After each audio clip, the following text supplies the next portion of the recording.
VNN ရဲ့အမြင့်ဆုံးတောင်တွေရဲ့တစ်ခုပါဝင်ဖြစ်တဲ့တာချီညူတောင်ကိုကျွန်တော်တို့တက်ရောက်ခဲ့ကြပါတယ်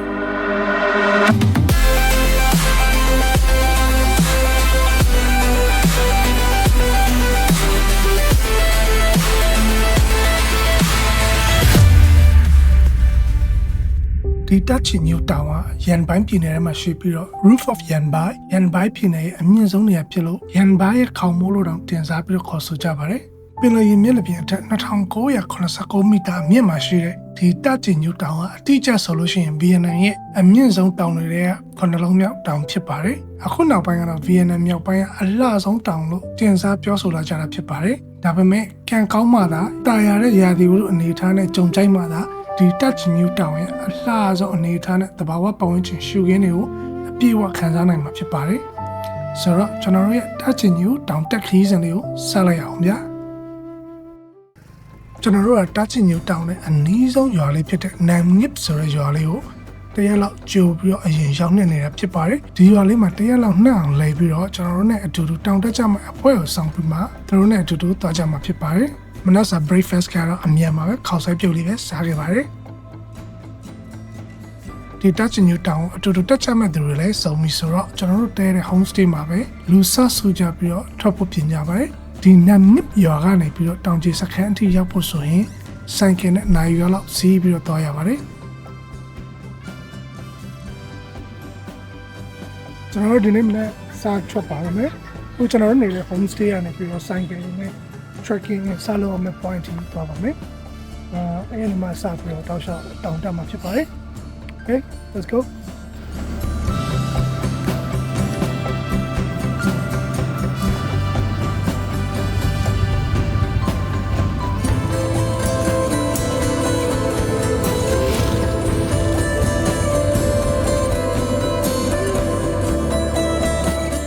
Sign ကဲနဲ့ဆိုပေမဲ့တောင်တက်တောင်ဆင်းလမ်းတွေကအတော့ကိုဆိုပါတယ်မိုးရွာထားပြီးတော့လမ်းတွေလည်းတော်တော်ချုံနေတာကြောင့်မို့လို့ဆိုင်ကယ်မောင်းသူတွေလည်းတတိထားပြီးတော့မောင်းနေရပါတယ်နက်ခင်းရာသီဥတုအေးနဲ့တောင်တက်တောင်ဆန်းလမ်းတွေကြားထဲမှာဆိုင်ကယ်နဲ့သွားရတဲ့ခံစားချက်ကကဲကိုကောင်းပါတယ်တောင်ဆမ်းတက်ခင်တော့တာယာနေတာပေါ့ဗျာ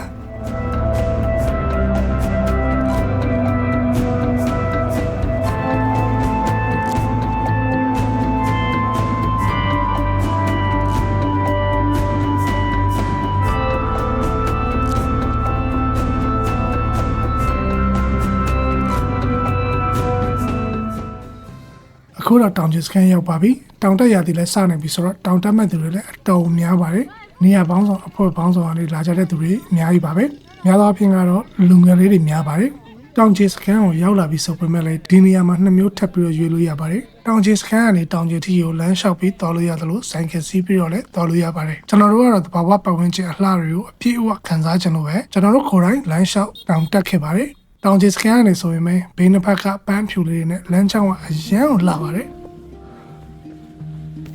ကျွန်တော်တောင်ဆက်တက်နေပြီပဲဖြစ်ပါတယ်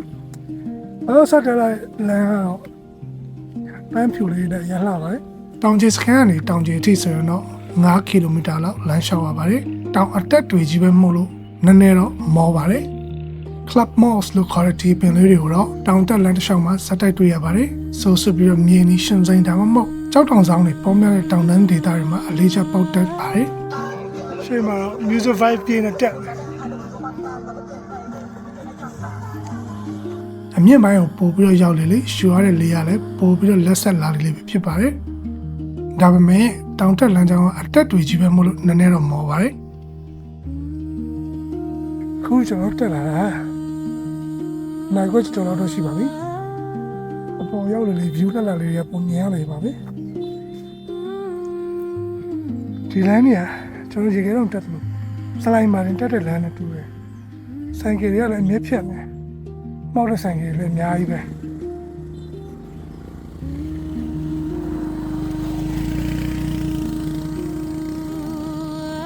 ဒီနေ့ရာသီဥတုကတော့ကောင်းပါလေ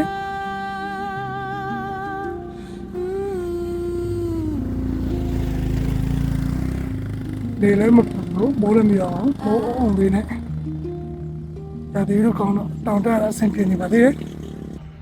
တဘာဝရှုခင်းတွေကလည်းအရန်ကိုလာပါတယ်နေမထွက်ပေမဲ့လည်းမြူတွေနည်းနည်းကင်းစင်နေတာကြောင့်ရှုခင်းတွေကိုလှမ်းကြည့်လို့မြင်နေရပါသေးတယ်ဒီ ဒီတောင်ရဲ့ထူးခြားချက်ကတော့အစာပိုင်းတောင်တက်လမ်းကြောင်းမှာတင်တစ်ပင်ကြီးရန်နေပါပြီးတော့တက်တော့ထိုရက်ဆိုတာမရှိတာကြောင့်နေပွင့်တော့အပူဒဏ်အတော်ခံရနိုင်ခြေရှိပါတယ်ဒီနေ့ကတော့နေမထွက်တော့ကျွန်တော်တို့တော်တော်ကြီးအဆင်ပြေသွားပါတယ်ဒါပေမဲ့လည်းအရေးကြီးတာကတောင်ပေါ်မှာရှုခင်းတွေကောင်းကောင်းမြင်ရဖို့အတွက်ကတော့ခွင့်ရနေတော့ပါပြီ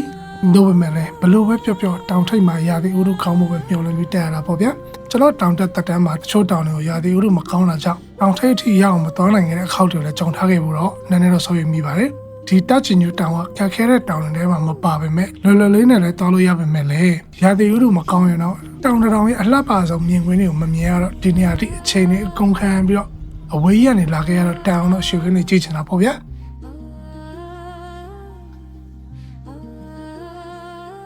ပေါ်ရောက်လာလေ view ပေါ်လာလေပါပဲဟိုဘက်ကျင်လဲဆက်တက်အောင်ပါပါဒီဘက်ကျင်ကတော့ကျွန်တော်တို့တက်လာခဲ့တဲ့လမ်းလေးပြန်ပြီးပါပဲနောက်မှလေခဲ့တဲ့စိတ်ခိုင်းနေတဲ့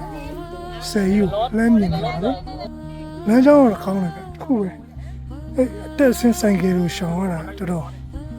နော်ဖြစ်တောင်တက်တဲ့နဲ့ဆိုင်ကယ်ရှောင်ရတာများများဖြစ်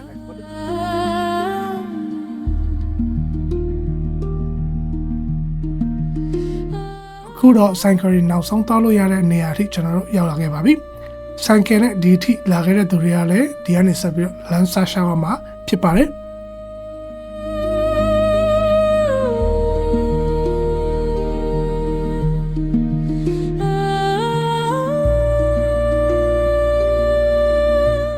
ကျွန်တော်တို့တော်ရဲစာတွေ့ရပါတယ်အတက်အဆင်းနည်းနည်းမှတ်ပြီးတော့တွားရခက်တဲ့နေရာလေးတွေကိုစာပြီးတော့တွေ့လိုက်ရပါတယ်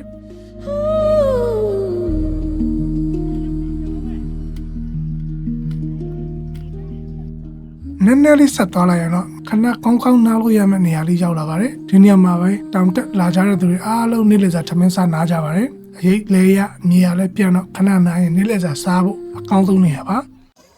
အခုကျွန်တော်တို့ထမင်းစားခဏနားမှာဖြစ်ပါတယ်ရှောက်လာတော့5 km လောက်တော့ရှိပါပြီကျွန်တော်လမ်းပေါ်မှာထမင်းစားနားပါမယ်ထမင်းစားခဏနားပြီးမှတောင်ဆက်တက်မှာဖြစ်ပါတယ်ဖွဲ့ရ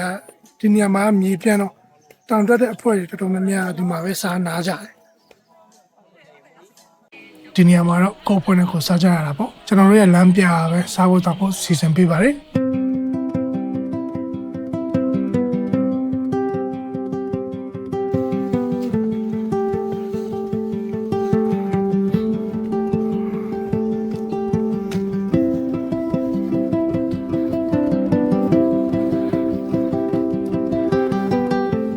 နေ့လည်စာထမင်းစားပြီးတော့ကျွန်တော်တို့လည်းဆက်ပြီးတော့တောင်တက်ကြပါတယ်တောအုပ်တွေကိုထဲထဲဝင်စားပြီးတော့တောထုတ်ကြရတာပေါ့ဗျာတောရဲနေရာလေးတွေမြင်ရတဲ့မြင်ကွင်းတွေကတော့တော်တော်လေးကိုစိမ့်စိမ့်ဆူဆူနဲ့အရန်လာပါတယ်ကျွန်တော်တို့သားရရက်ကမိုးမရွာပေမဲ့လည်းရှေ့ရရက်တွေကမိုးတွေရွာထားတော့ပတ်ဝန်းကျင်စိမ့်ဆုံနေတာပေါ့မြေသားတွေကလည်းဘွမ်မထားပေမဲ့လည်းခက်ပြပြမှုချော်နိုင်တဲ့နေရာတွေရှိနေပါသေးတယ်တောအုပ်ထဲဆိုပေမဲ့လည်းအတက်တွေကြီးပဲတက်ရပါတယ်အတက်အဆင်းခက်ပြပြနေရာလေးတွေကမရှိသလောက်ပါပဲ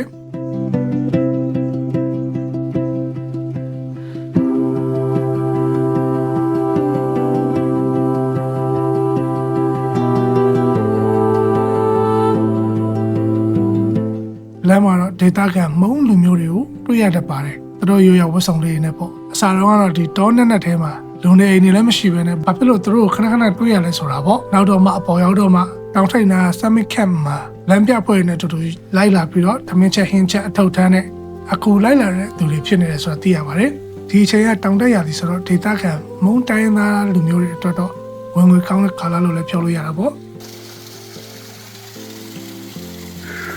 လမ်းတစ်လျှောက်မှာတော့အပင်ကြီးကြီးတွေတော်တော်တွေ့ရပါတယ်။ကျင်းနေအေးမြနေတဲ့တောင်ကျရေတံခွန်သေးလေးတွေလည်းလမ်းတစ်လျှောက်လုံးတွေ့လာခဲ့ရတော့တောက်စရာရေတော့တိတ်တော့စိတ်ပူစရာမရှိပါဘူး။ဒီနေရာတွေကိုကြည့်ရတာမိုးရင်းဘက်မိုးကြီးတဲ့အချိန်တွေဆိုအန်ဒီတိတ်များတဲ့နေရာတွေဖြစ်နိုင်ပါတယ်။အရှိန်ပြင်းပြင်းနဲ့တောင်ကျချောင်းရည်တွေစီးဆင်းနိုင်တဲ့နေရာမျိုးတွေလည်းတွေ့ရပါတယ်။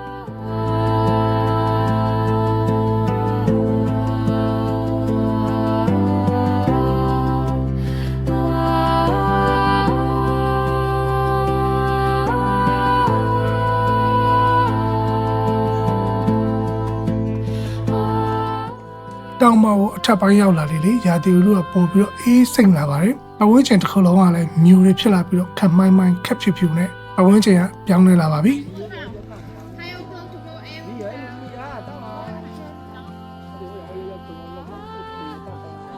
到不先弄到这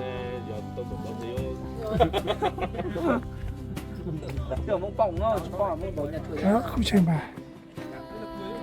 这还我也来认得。 ခီးတိုးလောက်ရောက်တဲ့ချိန်မှာလူတွေအရင်ကြာလာပြီ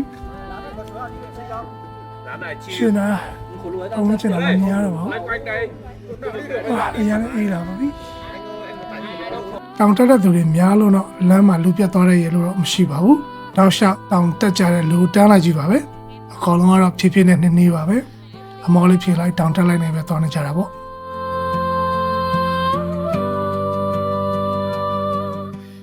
ကျွန်တော်တို့လည်းတောက်လျှောက်တက်လာလိုက်တာတောင်ထိပ်နားကကျွန်တော်တို့ညအိမ်နားကြမဲ့တောင်ထိပ်စခန်း Summit Camp ကိုရောက်လာပါပြီဆဆချင်းမြင်ရတာတော့ညစာအတွက်လမ်းပြအဖွဲ့တွေကပြင်ဆင်နေကြတာဖြစ်ပါတယ်ရှင်တွေတဲတဲ့သူကတဲတားငါအတီးရွက်ခုတ်ထင်းနဲ့ပြင်တဲ့သူကပြင်တဲ့အလုပ်တွေရှုံနေကြပါတယ်ညဘက်ကျရင်တော့ပါစားရမလဲမသိသေးပေမဲ့တနေ့ကုန်ပြင်မလာတော့ဘာနဲ့ပဲကြွေးစားကောင်းနေမှာတော့အသေးကြပါပဲတောင်တက်လာကြတဲ့သူတွေတချို့တော့ကတော့ဒီတောင်ထိပ်စခန်းမှာပဲဒီနေ့အတွက်နားလိုက်ကြပါတယ်ကျွန်တော်တို့ကတော့ချိန်လေးရနေသေးတယ်အလင်းရောင်လည်းရှိနေသေးတယ် energy လည်းကျန်နေသေးတော့ပြီးတော့တောင်ထိပ်ကလည်းတိတ်မဝေးတော့ဘဲနဲ့နောက်ထပ်3ကီလိုမီတာလောက်ပဲတောင်တက်ဖို့ကျန်တော့တာမို့လို့တောင်ထိပ်အထိဆက်ပြီးတော့သွားလိုက်ကြပါတယ်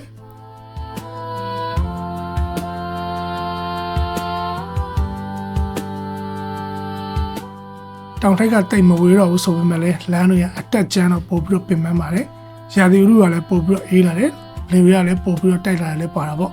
ဒီအချိန်မှာသိလိုက်ရတာကပတ်ဝန်းကျင်တစ်ခုလုံးကဖြိုဖွေးနေပြီးတော့ဘေးပက်ပက်လည်းတိတ်မမြင်ရတော့ပါဘူးမြူတွေပိုပိတ်လာတယ်ရာသီဥတုကလည်းကျွန်တော်တို့ဘက်မှာရှိမနေတော့ပါဘူးဒီလိုအနေထားဆိုလို့ရှိရင်တော့တောင်ထိပ်မှာရှူခင်းလှလှတွေမြင်ရဖို့အတွက်အရာခိုင်နှုန်းကအတော်ကြီးကိုနေတော့ခဲ့ပါပြီကျွန်တော်တို့လည်းဆက်ပြီးတော့တောင်တက်လက်ဆဆိုတော့တောင်ထိပ်ထိရောက်အောင်တောင်းနိုင်မှုဆိုပြီးတော့ဆက်တက်လာခဲ့ကြပါတယ်စီစဉ်ကတော့ဒီနေ့လေတောင်ထိပ်ထိရောက်အောင်တက်မယ်ပြီးလို့ရှိရင်တောင်ထိပ်စခန်းတီကိုပြန်ဆင်းပြီးတော့စားကြတောက်ကြမယ်ညအိမ်နာကြမယ်မနေ့ပြန်မနေ့ရာသီဥတုကကြည်လင်လာမယ်ကောင်းလာမယ်ဆိုလို့ရှိရင်တော့တောင်ထိပ်ကိုမနေ့စောစောထားပြီးတော့ sunrise အမီထပ်ပြီးတော့တက်ကြမယ်လို့စဉ်းစားလိုက်ကြပါတယ်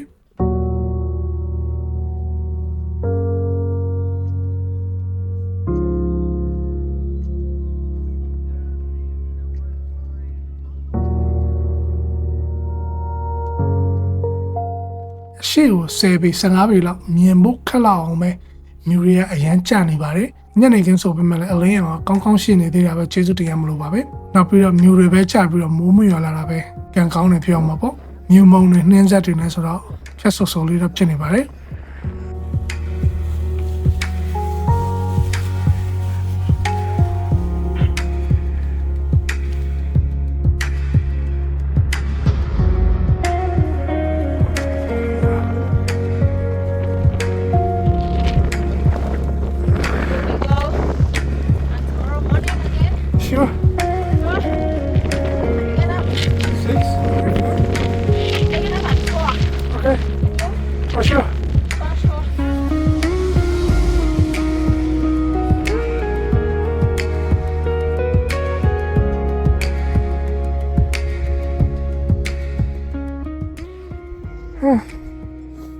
စမ်းမနာတော့မထင်တာပဲတော့ရှောက်ကံကနေတက်လာတော့ဒီမှာရုံးကျွန်တော်တို့ရှိတယ်တော့ရှောက်အတက်တယ်ပဲဒီလိုနဲ့ဖြည်းဖြည်းနှင်းနှင်းတက်လာရင်လည်းပဲတားချင်ညူတောင်ထိပ်ကိုကျွန်တော်ရောက်လာခဲ့ပါပြီခုတော့ကျွန်တော်စမ်းမရောက်လာပါပြီတားချင်ညူတောင်ထိပ်ဖြစ်ပါလေဟိုတိတ်ပင်လေးနဲ့ရှူရင်းနေတယ်ဟုတ်ဒီလိုထားလို့ပဲကောရှူပွဲမျိုးတွေနေကြတယ်လေThere is Okay. Yeah, congratulations. ကျွန်တော်တို့လမ်းပြပေးတဲ့ mountain guide ဖွဲ့ရတော့နောက်ထပ်ရောက်တဲ့အမှတ်တရ medal ဆွဲပြလေးတွေပေးပါတယ်။ထူးထူးခြားခြားမဟုတ်ပေမဲ့လည်းအမှတ်တရတော့ဖြစ်တာပေါ့။ကိုယ့်နာမည်လေးတွေနဲ့ပါစီစဉ်ပေးထားပါတယ်။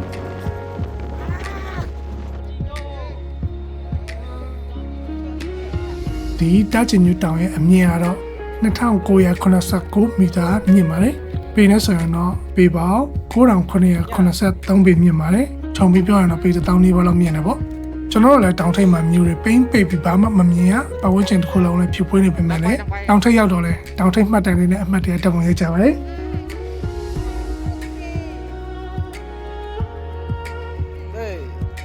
အခုကျွန်တော်တောင်ထိပ်မှာလူတွေလည်းအများများပြီးတော့အရင်လည်းအေးတောင်လို့ခဏလေးနေပြီးတော့ပြန်ဆင်းပါမယ်လူတွေအရင်တိုက်ပြီးတော့အေးရရโอเคကျွန်တော်ဆမ်းရောက်ကြပြီဆိုတော့ကျွန်တော်ကပ်ပြန်ပြီးတော့ကျွန်တော်ပြန်လာပါမယ်ဒီနောက်တော့ဒီနေ့ကတော့တောင်းတဲ့ကိစ္စပြီးပါပြီဗျာနောက်ပြန်လက်ချတော့မှာပဲဆက်ပြီးတော့ summit sunrise လေးပါလိမ့်လာကြည့်နေလာကြည့်ချင်ပါမယ်ပြန်အေးပါလေကျွန်တော်တို့တောင်ထိပ်စခန်းဒီပေါ်ထဲတွေထဲမှာပဲဒီလိုစုပြီးတော့အိတ်ကြပါတယ်ညစာစားဖို့အချိန်ရောက်လာပါပြီ။ရာသီဥတုနဲ့အလိုက်ဖတ်ဆောင် hot pot ထွေးပါတယ်။ hot pot ကတော့ဗီယက်နမ်လို့လာဦးလို့ခေါ်ပါတယ်။ဒီဒေသရဲ့နာမည်ကြီးကြက်မဲ hot pot ပါပဲ။ပြီးတော့အရန်အမယ်လေးတွေကတော့ဝါဝူချောင်းလို့ဟောခေါက်တော်လည်းပါပါတယ်။နောက်ပြီးတော့အချမ်းပြေဒေသထွက်အရက်တိုက်ပါတယ်။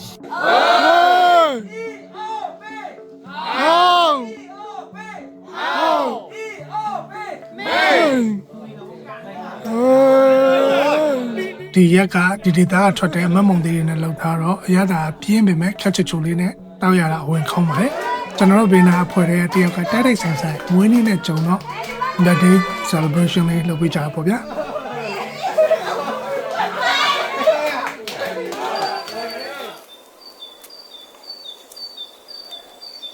ညတော့ပင်ပန်းပြီးတော့ခက်ဆော့ဆော့အိတ်လိုက်တော့မနက်ကိုဆော့ဆော့စစ်စီပဲနိုးလာပါတယ်ပြင်ဘက်မှာမီးဖို့ထားတာလည်းတွေ့တော့မီးလောင်နေတဲ့ coffee တစ်ခွက်နဲ့မနက်ကိုချီချင်းလေးလေးစားဖွင့်လိုက်ပါတယ်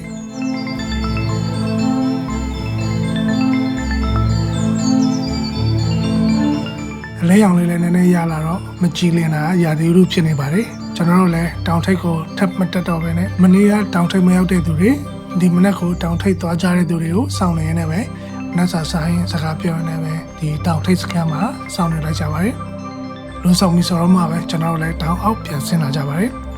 အတက်လမ်းကြောင်းတိုင်းပဲပြန်ဆင်းကြမှာဖြစ်ပါတယ်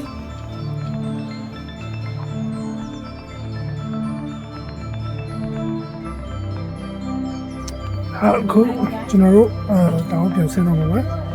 ဒီနေ့ကတော့မြူရီမနေ့ကလည်းကြာနေရမလို့ကျွန်တော်တောင်ပေါ်တော့မတက်တော့ပါဘူးဒီမှာမနေ့ကbreakfast ထုတ်ဖို့ပြင်ဆင်ပေးရတဲ့အခုတောင်ပေါ်ပြန်ဆင်းမှာတောင်အောက်ပြန်ဆင်းမှာဖြစ်ပါတယ်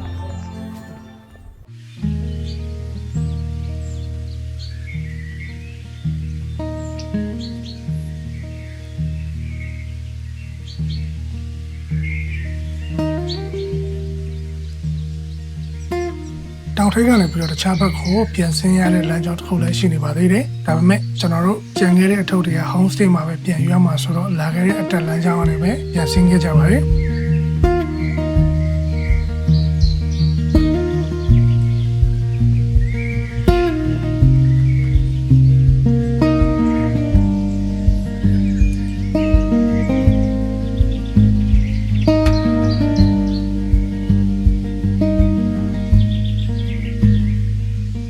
ထားပေမဲ့လည်းညူတွေကလည်းကြဆိုးစစ်စီရလည်းဖြစ်နေတော့တချို့နေရာလေးတွေတော့သတိထားပြီးတော့ဆင်းနေရတော့မှာပဲအတက်တုံးကမောနေလို့လာတော့မသိဘူးအစင်းလန်းအတက်ထက်ပို့ပြီးတော့လှနေသလိုတော့ကန်စားမိတာပါလေတောက်လျှောက်အစင်းလန်းမှာလည်းညူတွေကျနေတော့မှာပဲအစင်းကျမှာပဲဘေးပတ်ဝန်းကျင်တွေကိုပို့ပြီးသတိထားပြီးတော့ကြည့်မိတယ်တော်တော်လေးလည်းလှပါတယ်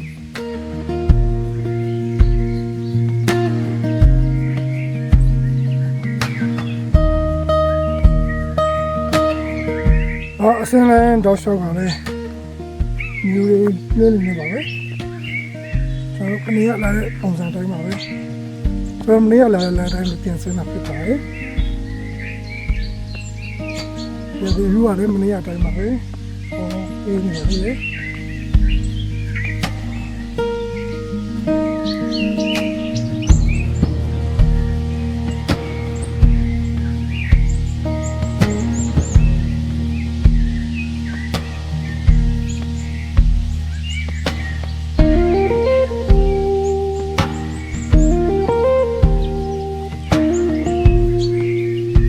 အခုကဆင်းလာ မြူတွေအရင်ကြာပြီးရေစက်တွေနဲ့ဆိုတော့ဘွက်တွေထားပြီးအရင်ချော်နေမနေ့ကသတိထားဆင်းနေရတယ် It's okay ဒီဘာလို့မြူတွေနဲ့ဒီတောရဖြတ်တာကျတော့အရင်လာတယ်အေးငင်းငင်းလေးနဲ့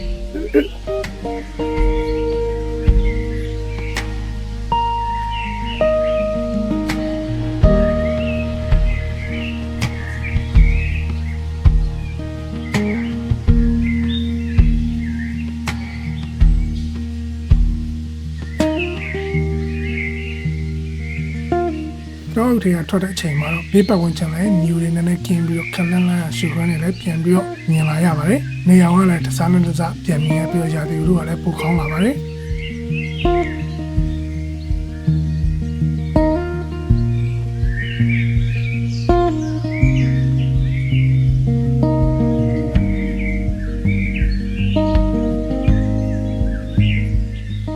အခုကျွန်တော်တို့မနေ့ကသမင်းစားတဲ့နေရာနားပြန်ရောက်လာပါပြီ။ဆိုတော့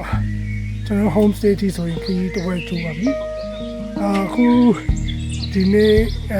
ခုအချိန်ရတော့နေပြန်ထွက်လာရောနော်ဆိုတဲ့ခါကျတော့ဒီနေ့တောင်တက်တဲ့လူတွေတော့ကတော့ကံကောင်းတယ်တောင်ပေါ်မှာရှုခင်းနေအများကြီးကြည့်လို့ရတယ်မနေ့ကလေကျွန်တော်တို့လေမြူတွေနဲ့အကုန်လုံးဖြူပွေးနေမျိုးဟုတ်တော့ပေါ့နော်ဆိုတော့တရက်တော့ကြာပါတယ်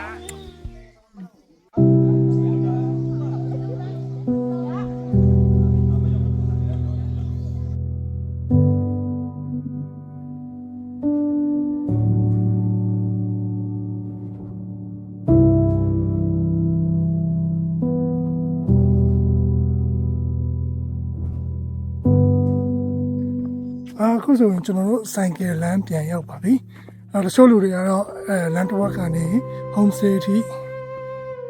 ဆိုင်ကယ်စီးပြီးတော့ပြန်ကြပါတယ်။ကျွန်တော်တို့ကတော့လမ်းလေးနည်းနည်းရှောက်ပြီးတော့ဓာတ်ပုံလေးပါလေးရိုက်ချင်တာမို့လို့ကျွန်တော်ကျန်တဲ့4 km လောက်ကိုကျွန်တော် check point ကြီးပြန်ပြီးတော့ရှောက်လာပါတယ်။အခုနေလေးလည်းနည်းနည်းပွင့်လာတာမို့လို့ပတ်ဝန်းကျင်လည်းတောင်တန်းတွေရောမြူတွေနဲ့ရောတခြားတစ်ပင်တွေရောပန်းလေးတွေအကုန်မြင်ရတဲ့ခါကျတော့လမ်းလျှောက်ရတာ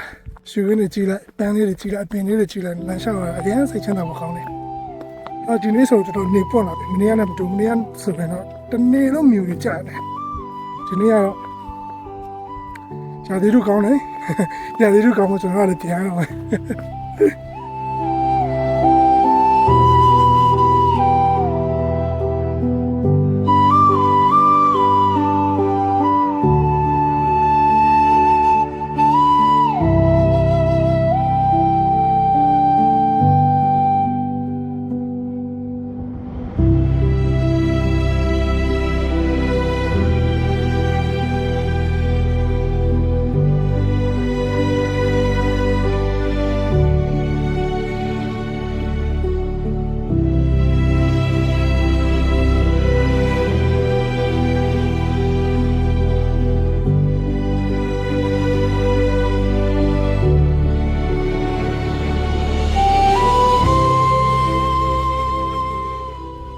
အခုကျွန်တော်တို့တောင်ကြီးကိုပြန်ရောက်ပါပြီတောင်ကြီးကနေပြီးတော့ဆိုင်ကယ်နိုင်ခွဲလောက်စီးလိုက်ကျွန်တော်တို့နေတဲ့ home stay ကိုရောက်ပါပြီဆိုတော့ဒီတစ်ခါရန်မြောက်ဖက်ပိုင်းတာချင်ယူတောင်တက်တဲ့ခီးစဉ်ကတော့ပြီးဆုံးပါတော့မယ်ကျွန်တော်တို့လည်း home stay ရောက်မှနေပရေမိုးချိုးပန်းဖြေနေတဲ့ဇာလေးပါလေးစခဏနားပြီးရင်ကျွန်တော်တို့ဟန်နွိုင်းကိုပြန်ပါမယ်ဟန်နွိုင်းကနေမှနောက်တစ်ရက်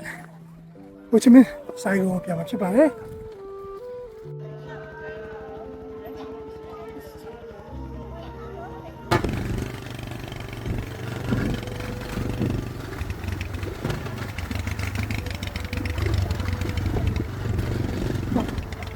တော့ဆဲရနေလို့အရင်နေ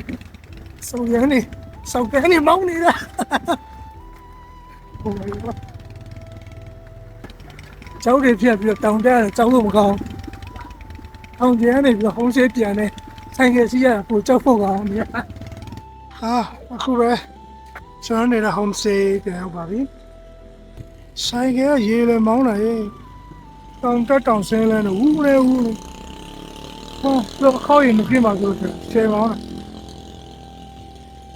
ဝါပြင်းပါချင်းနေအဲ့ကျွန်တော်ခဏနားပြီးတော့ရေမိုးချိုးထမင်းစားနေလေကြစားပြီးရင်ကျွန်တော်ညာကအမီခဏပြန်ပါမယ် homestay မှာမြင်မြန်ရတာတွေဒါတွေပဲရှိတော့ထုံးစံအတိုင်းဝတ်သားရဲ့ကျောင်းမွေကျော်ရဲ့မောင်ညင်းစိန်ဟင်းရဲ့ပဲပေါ့ဗျာနေ့လည်စာထမင်းစားပြီးခြင်းပဲဟန်နွိုင်းကိုပြန်မို့အတွက်ညာကောင်းညာဘာကင်းမှာစောင့်ပြီးတော့စီးရမှာဆိုတော့ကျွန်တော်တို့ညာဘာကင်းကိုပဲဆိုင်ခင်နဲ့အမြန်ပြန်လာခဲ့ပါတယ်တောင်တွေကိုချက်တဲ့ကျွန်တော်အတွက်ကတော့တောင်တန်းတွေကိုကြောခိုင်းပြီးတော့ပုံမှန်ဘဝဖြစ်တဲ့မျိုးပြကိုပြန်ပြီးတော့ပုံမှန်ဘဝပုံမှန်လုပ်ငန်းခွင်တွေကိုပြန်ပြီးတော့ဝင်ရတော့မယ်ဆိုတော့နည်းနည်းတော့ဝမ်းနည်းမိသလိုပါပဲဒါပေမဲ့လည်းတောင်တန်းတွေကပေးစွမ်းတဲ့စိတ်ငြိမ်းချမ်းမှုစိတ်ချမ်းသာမှုကတော့ရှင်ထဲမှာဖြစ်ပါပဲညဘာကင်းကိုပြန်ရောက်တော့ရေမိုးချိုးခဏနာညစာစားကြပါတယ်ဒီတစ်ခေါက်ညစာကတော့ဝတ်တုံးတသားကိုချက်တော့နဲ့လုံးပြီးတော့ကြော်ထားတာရေမိုးကော်ရေမုံညင်းစိမ့်ဟင်းချိုရေပါပဲ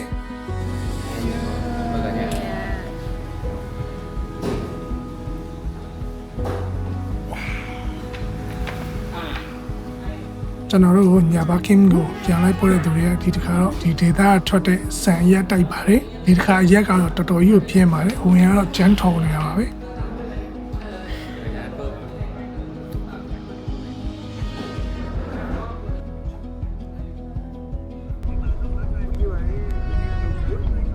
အဲ့ဒီလိုနဲ့ပဲကျွန်တော်တို့ရဲ့ဗီယက်နမ်မြောက်ပိုင်းကတာချင်ညူးဆိုတဲ့တောင်တက်ခီးစဉ်လေးအဆုံးသတ်ဖို့ဖြစ်လာပါပြီကျွန်တော်တို့လည်းဘတ်စကားရောက်လာပြီဖြစ်လို့ပြန်ကြရတော့ပါမယ်ခုံနေထိုင်ရမြို့ပြစီပြန်ကြရတော့မယ်ဆိုပေမဲ့လည်းစိတ်ထဲမှာတော့တောင်တက်ချိန်ရဲ့ငြိမ်းချမ်းတဲ့ခံစားမှုတွေတောင်ထိပ်ပေါ်မှာကြုံတွေ့ခဲ့ရတဲ့တိမ်တွေမျိုးစေ့နှင်းဆက်တွေလက်ဆက်စွာတိုက်ခတ်လာတဲ့ဒေလူတွေအဲ့ဒါတွေကတော့အများအားကြံနေအောင်မှာဖြစ်ပါတယ်တာချင်ညူးကတောင်တက်ခီးစဉ်တစ်ခုသာမဟုတ်ဘဲနဲ့ကိုယ်ခန္ဓာနဲ့စိတ်နဲ့သဘာဝကြားရဲ့ပေါင်းစည်းမှုလည်းဖြစ်ပါတယ်ဒီဗီဒီယိုလေးကိုအဆုံးထိကြည့်ပေးလို့ကျေးဇူးအများကြီးတင်ပါတယ်နောက်တစ်ဆက်လို့ share စရာခီးစဉ်တွေကိုကျွန်တော်နဲ့အတူတူဆက်ပြီးကြည့်ဖို့ subscribe လုပ်ထားဖို့မမေ့ကြပါနဲ့ဦးနော်နောက်ဗီဒီယိုတစ်ခုမှပြန်ဆောင်ကြပါမယ် bye bye